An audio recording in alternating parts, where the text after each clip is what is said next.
15 ದಿನಗಳಿಗೊಮ್ಮೆ ರೂಪ ಬದಲಿಸೋ ಈ ಶಿವಲಿಂಗ ಇರೋದೆಲ್ಲಿ?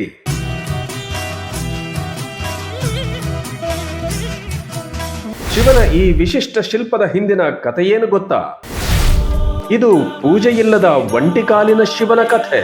People press ಚಾನೆಲ್ನ ಎಲ್ಲ ವೀಕ್ಷಕರಿಗೆ ನಮಸ್ಕಾರ. ತಮಗೆಲ್ಲ ಮಹಾಶಿವರಾತ್ರಿಯ ಹಾರ್ದಿಕ ಶುಭಾಶಯಗಳು. ಇವತ್ತು ಇಡೀ ದೇಶ ಶಿವನಾಮ ಸ್ಮರಣೆಯಲ್ಲಿ ಮಿಂದೇಳುತ್ತಿದೆ. ಭಕ್ತಿಯಿಂದ ಆ ಮಹಾಯೋಗಿಯನ್ನ ಆರಾಧಿಸುವ ಪವಿತ್ರ ಗಳಿಗೆಯಲ್ಲಿ ನಾವಿದ್ದೇವೆ.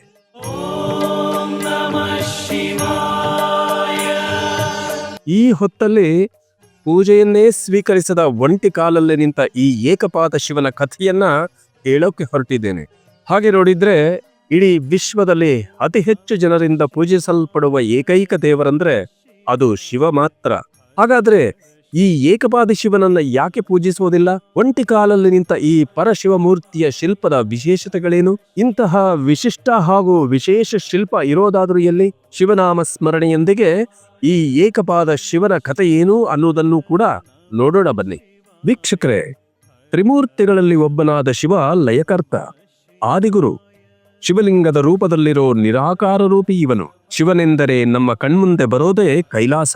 ಅಲ್ಲಿ ಧ್ಯಾನಾಸಕ್ತನಾಗಿ ಕುಳಿತ ಜಟಾಮುಕಟ ತ್ರಿಶೂಲಧಾರಿ ಶಿವ ನಮ್ಮ ಮನದಲ್ಲಿ ಮೂಡಿ ಬರ್ತಾನೆ. ಸಾಮಾನ್ಯವಾಗಿ ನಾವು ವಿಷ್ಣುವನ್ನ ದಶಾವತಾರಿ ಅಂತೀವಿ. ಆದರೆ ಬಹುತೇಕರಿಗೆ ಗೊತ್ತಿಲ್ಲ, ಈ ಮಹಾಶಿವ ತಾಳಿದ ಅವತಾರಿಗಳಿಗೂ ಲೆಕ್ಕವಿಲ್ಲ. ಲೋಕೋದ್ಧಾರಕ್ಕಾಗಿ ಪರಮಶಿವ ಕೂಡ 27 ಅವತಾರಗಳನ್ನು ತಾಳಿ ಬಂದಿದ್ದಾನೆ. ವಿಷ್ಣುವಿನ ದಶಾವತಾರಗಳಂತೆ ಶಿವನ 27 ಅವತಾರಗಳು ಒಂದಕ್ಕಿಂತ ಒಂದು ಭಿನ್ನವೇ. ಪರಶಿವನ ಆ ಚಿತ್ರ ವಿಚಿತ್ರ ಅವತಾರಗಳ ಪೈಕಿ ಈ ಏಕಪಾದ ಶಿವನ ಮೂರ್ತಿಯೂ ಒಂದು.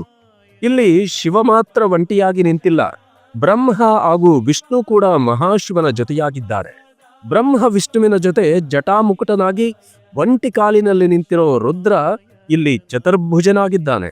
ಅಭಯ ಹಾಗೂ ವರದ ಮುದ್ರೆಗಳನ್ನ ಹೊಂದಿರೋ ಈ ಏಕಪಾದ ಶಿವ ತನ್ನ ಮತ್ತೆರಡು ಕೈಗಳಲ್ಲಿ ಜಿಂಕೆ ಹಾಗೂ ಟಂಕಾಯುಧಗಳನ್ನು ಹಿಡಿದಿದ್ದಾನೆ. ವಿಶೇಷ ಅಂದ್ರೆ ಒಂದೇ ಮರದಲ್ಲಿ ಡಿಸಿಲೊಡೆದ ಕೊಂಬೆಗಳಂತೆ ಬ್ರಹ್ಮ ಹಾಗೂ ವಿಷ್ಣುವಿನ ಒಂದೊಂದು ಕಾಲುಗಳು ಶಿವನ ಏಕಪಾದಕ್ಕೆ ಬೆಸೆದುಕೊಂಡಿವೆ. ಬ್ರಹ್ಮ ಹಾಗೂ ವಿಷ್ಣು ಸಹ ಈ ಏಕಪಾದ ಶಿವನ ಭಾಗವಾಗಿದ್ದಾರೆ. ವೇದಗಳು, ಪುರಾಣಗಳು, ಶಿಲ್ಪಶಾಸ್ತ್ರಗಳು ಈ ವಿಶಿಷ್ಟ ಶಿಲ್ಪವನ್ನ ಏಕಪಾದ ತ್ರಿಮೂರ್ತಿ ಎಂದೇ ಕರೆದಿವೆ. ನಮಗೆಲ್ಲ ಗೊತ್ತಿರೋ ಹಾಗೆ ಭಾರತೀಯ ಸಂಸ್ಕೃತಿಯಲ್ಲಿ ಸೃಷ್ಟಿಕರ್ತ ಬ್ರಹ್ಮನಿಗೆ ಪೂಜೆಯ ಭಾಗ್ಯವಿಲ್ಲ. ಬ್ರಹ್ಮನಿಗಾದರೂ ದೇಶದ ಕೆಲವೆಡೆ ದೇವಸ್ಥಾನಗಳಿವೆ. ಆದರೆ ಈ ಏಕಪಾದ ಮೂರ್ತಿಗೆ ಕನಿಷ್ಠ ಬ್ರಹ್ಮನಿಗೆ ಸಿಕ್ಕಷ್ಟು ಪೂಜೆಯ ಭಾಗ್ಯವೂ ಇಲ್ಲ. ಬಹುಶಃ ಆಸ್ತಿಕರಿಂದ ಪೂಜಿಸಲ್ಪಡದ ಏಕೈಕ ದೇವರು ಅಂದ್ರೆ ಈ ಏಕಪಾದ ಶಿವ ಒಬ್ಬನೇ. ಇಷ್ಟಕ್ಕೂ ಈ ಏಕಪಾದ ತ್ರಿಮೂರ್ತಿಯನ್ನ ಜನ ಯಾಕೆ ಪೂಜಿಸುವುದಿಲ್ಲ? ಇದಕ್ಕೇನು ಕಾರಣ ಅನ್ನೋದನ್ನ ಹೇಳ್ತೀನಿ.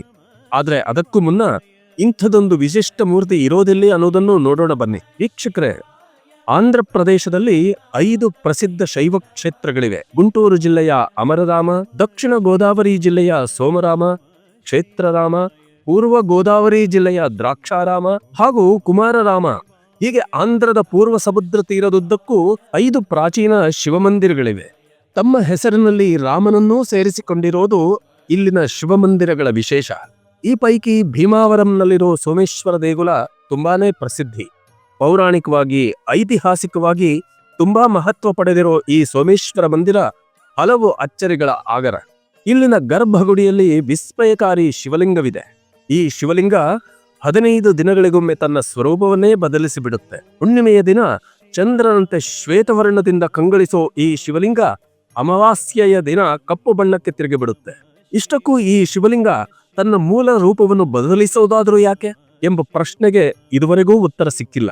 ಅಪರೂಪದ ಏಕಪಾದ ಶಿವನ ಶಿಲ್ಪ ಇರೋದು ಕೂಡ ಆಂಧ್ರದ ಈ ಸೋಮೇಶ್ವರ ದೇಗುಲದಲ್ಲೇ. ಈ ಆಲಯದಲ್ಲಿರೋ ಏಕಪಾದ ಶಿವನ ರೂಪವೇ ವಿಶಿಷ್ಟವಾದದ್ದು. ಇಲ್ಲಿ ಚತುರ್ಭುಜನಾಗಿರೋ ಶಿವ ಒಂದು ಕೈಯಲ್ಲಿ ತ್ರಿಶೂಲ ಹಾಗೂ ಮತ್ತೊಂದರಲ್ಲಿ ಸರ್ಪವನ್ನು ಹಿಡಿದಿದ್ದಾನೆ. ಇನ್ನುಳಿದ 2 ಕೈಗಳಲ್ಲಿ ಜಪಮಾಲೆ ಹಾಗೂ ಕುಂಭವನ್ನ ಹಿಡಿದು ನಿಂತಿದ್ದಾನೆ. ತಮಿಳುನಾಡಿನ ಕೆಲವು ದೇಗುಲಗಳನ್ನ ಹೊರತುಪಡಿಸಿದ್ರೆ ಇಡೀ ದಕ್ಷಿಣ ಭಾರತದಲ್ಲಿ ಇಂಥ ಏಕಪಾದ ಶಿವನ ಮೂರ್ತಿ ಇರೋದು ಇದೊಂದೇ ಮಂದಿರದಲ್ಲಿ. ದೇಶದ ಕೆಲವು ಮಂದಿರಗಳಲ್ಲಿರೋ ಇಂಥ ಏಕಪಾದ ತ್ರಿಮೂರ್ತಿ ಶಿಲ್ಪದ ವಿಶೇಷತೆಗಳೇನು ಅನ್ನೋದನ್ನೂ ಕೂಡ ಸ್ವಲ್ಪ ನೋಡೋಣ ಬನ್ನಿ. ಅಂದ ಹಾಗೆ ವೇದಗಳಲ್ಲೇ ಈ ಏಕಪಾದ ಶಿವ ಅಥವಾ ತ್ರಿಮೂರ್ತಿಯ ಪರಿಕಲ್ಪನೆ ಇದೆ. ಅಂಶಮದ್ ಭೇದಾಗಮದಲ್ಲೂ ಈ ಏಕಪಾದ ಶಿವನ ಕುರಿತು ವಿವರಣೆಗಳಿವೆ. ಈ ಆಗಮಶಾಸ್ತ್ರ ಶಿವನ ಇಂಥ ವಿಚಿತ್ರ ರೂಪವನ್ನ ಏಕಪಾದ ತ್ರಿಮೂರ್ತಿ ಎಂದೇ ಕರೆದಿದೆ. ಆದರೆ ಉತ್ತರ ಕಾರಣಾಗಮ ಶಾಸ್ತ್ರದಲ್ಲಿ ಈ ಏಕಪಾದ ಶಿವನನ್ನ ಮತ್ತೊಂದು ರೀತಿಯಲ್ಲಿ ಚಿತ್ರಿಸಲಾಗಿದೆ. ವಿಶೇಷ ಅಂದ್ರೆ ಈ ಆಗಮಶಾಸ್ತ್ರದಲ್ಲಿ ಜಟಾಮುಕುಟನಾಗಿ ನಂದಿಯ ಮೇಲೆ ನಿಂತಿರುವ ಏಕಪಾದ ಶಿವನ ವರ್ಣನೆ ಮಾತ್ರ ಇದೆ. ಇಲ್ಲಿ ಬ್ರಹ್ಮ ಮತ್ತು ವಿಷ್ಣು ಶಿವನ ಜೊತೆಗಿಲ್ಲ. ಇನ್ನು ವಿದ್ಯೇಶ್ವರ ಸಂಹಿತೆಯಲ್ಲೂ ಶಿವನ 8 ರೂಪಗಳನ್ನ ವರ್ಣಿಸಲಾಗಿದೆ. ಅನಂತೇಶ, ಸೂಕ್ಷ್ಮ, ಶಿವೋಕ್ತ, ಏಕನೇತ್ರ, ಏಕರುದ್ರ, ತ್ರಿಮೂರ್ತಿ, ಶ್ರೀಕಂಠ. ಶಿವನ ಈ 8 ರೂಪಗಳಲ್ಲಿ ಏಕಪಾದ ಶಿವನೂ ಒಬ್ಬ. ಇಲ್ಲಿ ಗುರುವಿನ ರೂಪದಲ್ಲಿ ಶಿವ ಆರಾಧಿಸಲ್ಪಡ್ತಾನೆ. ವೇದ ಆಗಮಗಳಲ್ಲಿ ಮಾತ್ರವಲ್ಲ, ತಂತ್ರಶಾಸ್ತ್ರದಲ್ಲೂ ಏಕಪಾದ ಶಿವನನ್ನ ಗುರುವೆಂದೇ ಆರಾಧಿಸಲಾಗಿದೆ. ಇಲ್ಲಿ ಶಿವನ ಉಗ್ರ ಸ್ವರೂಪವನ್ನ ಏಕಪಾದ ಭೈರವನೆಂದೇ ಕರೆಯಲಾಗಿದೆ.